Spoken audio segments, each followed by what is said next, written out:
An incredible, unexpected drone attack by Ukraine deep into Russia could impact chances for peace.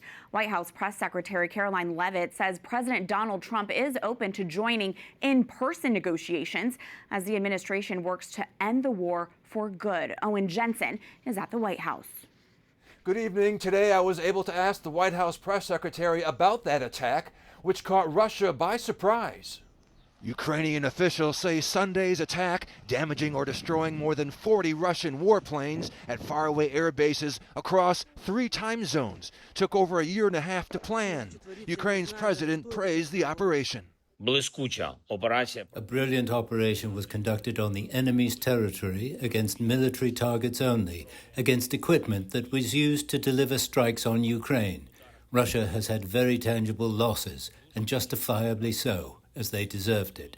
The White House responds. What's the president's reaction to that Ukrainian drone attack, stunning drone attack on Russian air bases? I'm sure he saw that. What's his reaction? Well, look, the reaction is this war needs to come to an end. And this war has been brutal from both sides. Too many people have died. And the president wants this war to end at the negotiating table. And he's made that very clear to both leaders, both publicly and privately.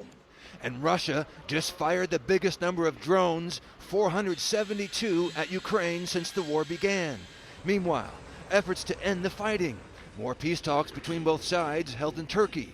No major progress reported, though they did agree to swap thousands of dead and wounded troops. And the United Kingdom just announced a major buildup of military equipment to counter the threat posed by Russia. We are moving to warfighting readiness as the central purpose of our armed forces. Prime Minister Keir Starmer says the UK will build thousands of new long-range weapons to add to the strength of NATO. The NATO alliance means something profound, that we will never fight alone. Later this week, President Trump welcomes new German Chancellor Friedrich Merz to the White House. Ukraine will be one of the key issues they discuss. It'll be their first in-person meeting.